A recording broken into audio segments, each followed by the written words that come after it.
उसकी माँ हर दिन किसी न किसी किटी पार्टी में बिजी रहती थी। दोनों टीना पर ध्यान नहीं देते थे। इस वजह से टीना को भी अपने पैसों पर बहुत ही घमंड था। तो दूसरी तरफ मीना गरीब परिवार से थी, लेकिन उसे इस बात का कभी भी अफसोस नहीं था। वो हमेशा खुश रहती थी। मीना के पापा एक फैक्ट्री में वर्कर थे और उसकी मम्मी लोगों के घर में खाना बनाने का काम करती थी। मीना, मेरे मम्मी पापा के पास बहुत सारे पैसे हैं, लेकिन उनके पास मेरे लिए वक्त ही नहीं है। एक काम कर, आज स्कूल के बाद तू मेरे घर चलना। हम वहीं पर अपना होमवर्क खत्म करेंगे और बाद में खेलेंगे। ठीक है टीना, वैसे भी मम्मी पापा के काम पे चले जाने के बाद मैं घर पर अकेली बोर हो जाती हूँ, तो ये अच्छा रहेगा, मैं तुम्हारे साथ घर आ जाऊंगी। फिर टीना और मीना दोनों स्कूल साथ जाते हैं। स्कूल में टीना एक भी मौका नहीं छोड़ती लोगों को नीचा दिखाने का। कभी वो नए बुक्स लाती, तो कभी नया पेंसिल और रबर लेकर आती। सब स्कूल में टीना से जलते थे, इसलिए मीना के अलावा कोई भी टीना से स्कूल में ठीक से बात तक नहीं करता था। मीना में एक खास बात थी कि मीना का ड्राइंग शुरू से ही बहुत ही अच्छा था। वो क्लास में हमेशा फर्स्ट आती थी। एक दिन मीना टीना के घर आई। आंटी, टीना घर पर है क्या? हम रोज हर दिन साथ में शाम को खेलने जाते हैं। आज वो आई नहीं, इसलिए मैंने सोचा कि क्यों ना मैं खुद उसे जाकर देखाऊं। तू तो वही गरीब मीना है ना? तेरी हिम्मत कैसे हुई मेरे घर पर आने की?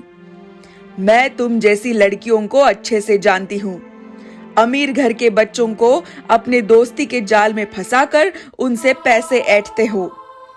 टीना घर पर नहीं है, वो बाहर गई है। और सुन लड़की, आज के बाद खबरदार जो तुम यहाँ आई, और मेरी बेटी टीना से दूर ही रहना। टीना की माँ की बातें सुनकर मीना बहुत उदास हो जाती है और वहाँ से चली जाती है। टीना की मम्मी को मेरा उनके घर जाना पसंद नहीं, इसलिए आज के बाद मैं कभी भी उनके घर नहीं जाऊंगी। ऐसा कहकर मीना गार्डन में चली जाती है। फिर वहाँ एक बेंच पर बैठ जाती है और यहाँ वहाँ सबको देखने लगती है। और तभी उसकी नजर नीचे जमीन पर पड़ती है, तो वो देखती है कि एक बहुत ही खूबसूरत सी पेंसिल जमीन पर गिरी होती है। मीना उसे उठाती है और सोचती है, अरे, ये पेंसिल कितनी खूबसूरत है, पर न जाने किसकी है। चलो पूछती हूँ।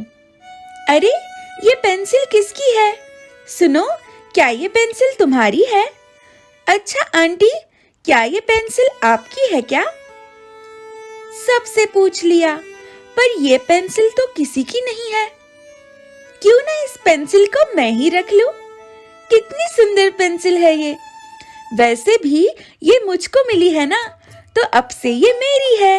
फिर मीना उस पेंसिल को अपने साथ घर ले आती है। बचपन से मीना की ड्राइंग बहुत अच्छी होती है, इसलिए मीना उस पेंसिल से भी कुछ बनाना शुरू करती है। मुझे संतरे बहुत पसंद है। कोई खाने के लिए तो नहीं देता, कम से कम उसकी तस्वीर ही बनाकर देख लेती हूँ। ऐसा सोचकर मीना एक संतरे की टोकरी बनाती है और काफी रात होने की वजह से वो उस ड्राइंग को पूरा बनाकर सो जाती है। जब सुबह उसकी आँख खुलती है तो वो देखती है कि उसके बगल में कुछ तो है। अरे वाह, संतरा, ये कहाँ से आया? जरूर माँ लेकर आई होगी मेरे लिए। माँ, तुम संतरे लेकर आई हो क्या? मेरे लिए तो बहुत अच्छा है, शुक्रिया माँ। फिर अगले दिन स्कूल से घर आने के बाद वो सोचती है कि उस पेंसिल से सुंदर सा ड्रेस बनाए। फिर ऐसा सोचकर वो एक ड्रेस बनाती है। फिर उसे बनाकर वो शाम को खेलने चली जाती है।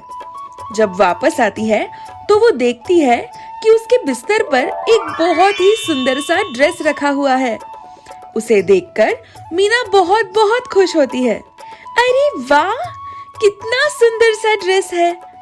मैंने कुछ दिन पहले पापा से कहा था कि मुझे एक नया ड्रेस चाहिए। जरूर वो मेरे लिए लेकर आए होंगे। ऐसा सोचकर वो उस ड्रेस को अपने पास रख लेती है।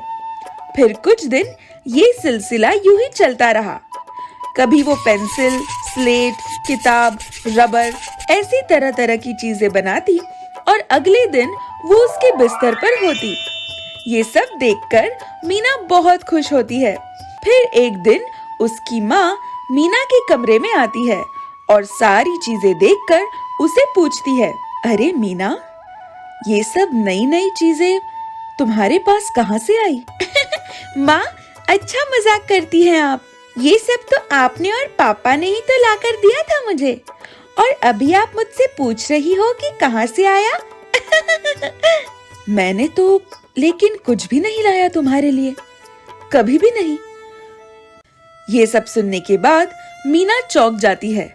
थोड़ी देर सोच में पड़ जाती है कि जब उसकी माँ और पापा ये सब नहीं लाए तो ये सारी चीजें आई कहाँ से।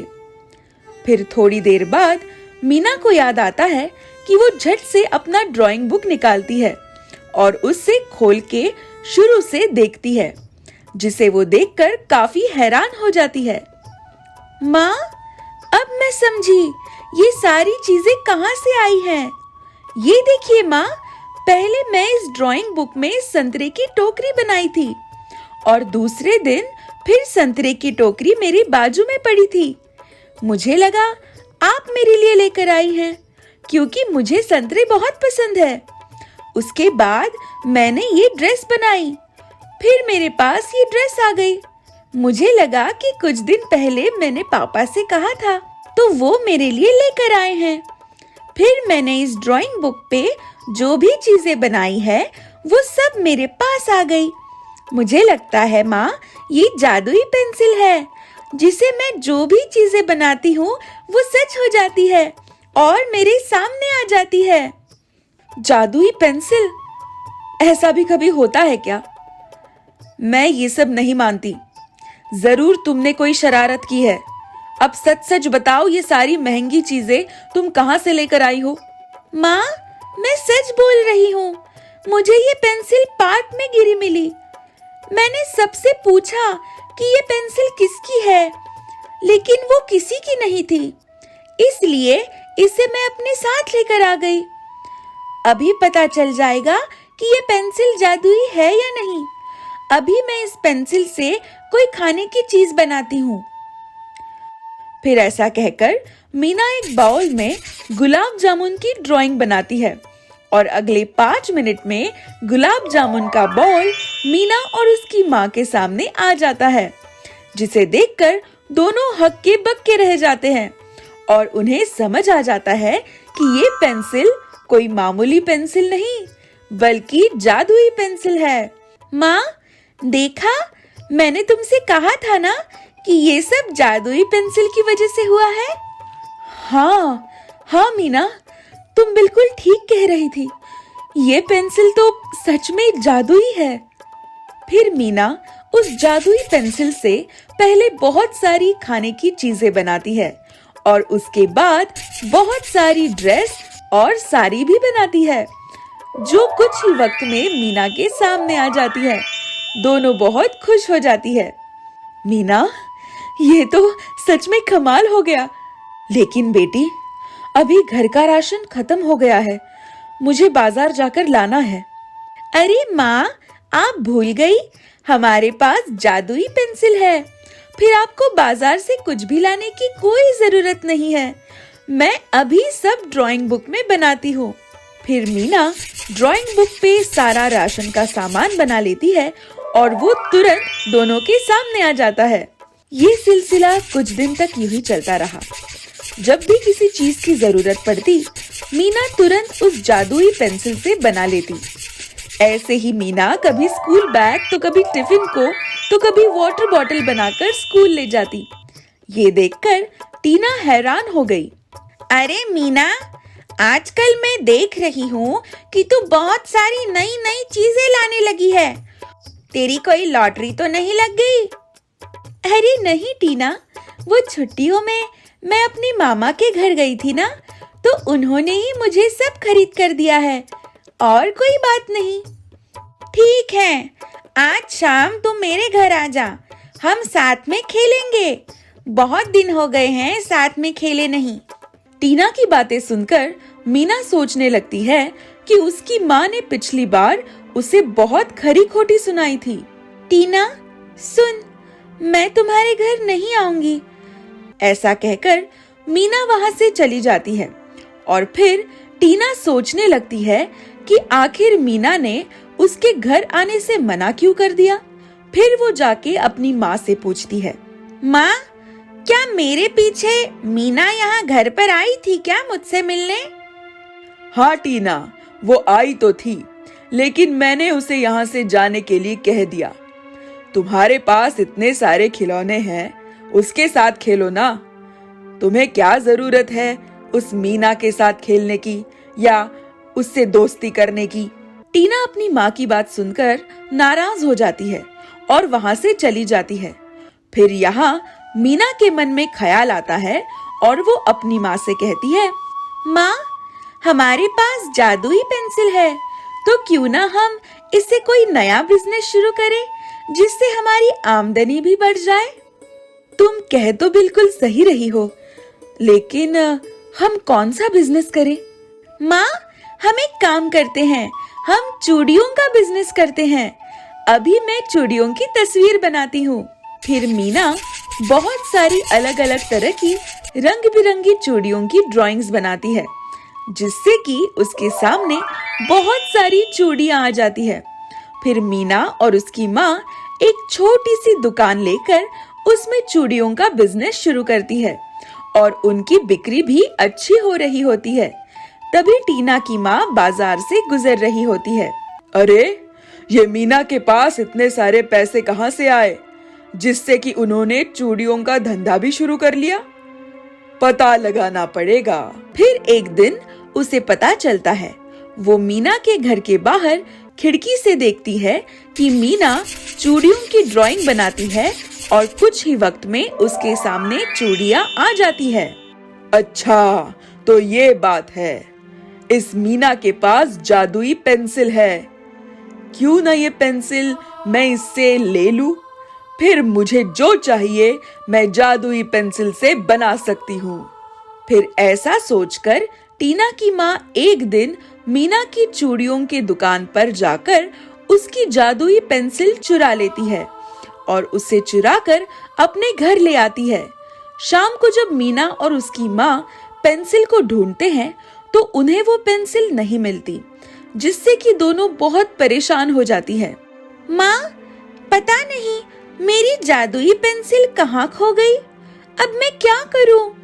मीना, परेशान मत हो, तुम्हारी जादुई पेंसिल तुम्हें जरूर मिल जाएगी। जादुई पेंसिल को चुराकर टीना की माँ बहुत खुश हो जाती है और उसे ड्राइंग बनाना शुरू करती है। लेकिन जब टीना की माँ किसी भी चीज की तस्वीर बनाती है तो वो उसका उल्टा ही बन जाता है, क्योंकि टीना की माँ की ड्राइंग बहुत ही खराब थी। इसलिए वो जादुई पेंसिल उसके किसी भी काम नहीं आ रही थी। उफ, ये क्या मुसीबत है। मैं तो कुछ बना ही नहीं पा रही हूँ। क्या फायदा हुआ इसे चुराकर। समझ नहीं आ रहा इस पेंसिल का मैं क्या करूँ। फिर ऐसा कहकर टीना की माँ लंबा सा नेकलेस बनाने की कोशिश करती है, लेकिन वो कुछ इस तरह से बन जाता है जैसे कि वो नेकलेस नहीं, एक सांप हो। और इस तरह वहाँ पर सांप आ जाता है, जिसे देखकर टीना की माँ जोर से चिल्लाती है, अरे बाप रे, बचाओ, सांप, सांप। आवाज सुनकर टीना भी वहाँ आ जाती है और सांप को देखकर वो भी घबरा जाती है। तभी मीना टीना के घर आती है उससे मिलने, और वो सारा नजारा देखकर चौंक जाती है। फिर वो जल्दी से अंदर से एक कपड़ा लेकर सांप को उसमें पकड़कर बाहर छोड़ देती है। टीना, आंटी, आप दोनों ठीक तो हो ना? ये सांप कहाँ से आ गया आपके घर में? मैं बताती हूँ मीना। माँ, आपने ही मीना की जादुई पेंसिल चुराई थी ना, ताकि आप उससे जो चाहे वो बना सको। लेकिन माँ, आपको इसकी क्या जरूरत थी? हमारे पास तो इतना सब कुछ पहले से ही है। और देखा, आज आपकी लालच की वजह से हमारी जान जाते जाते रह गई। अगर मीना वक्त पर नहीं आती तो न जाने क्या हो जाता। इस तरह टीना की माँ को अपनी गलती का एहसास हो जाता है। वो कहते हैं ना कि कोई किसी की चीज तो चुरा सकता है, लेकिन उसकी किस्मत कभी नहीं चुरा सकता।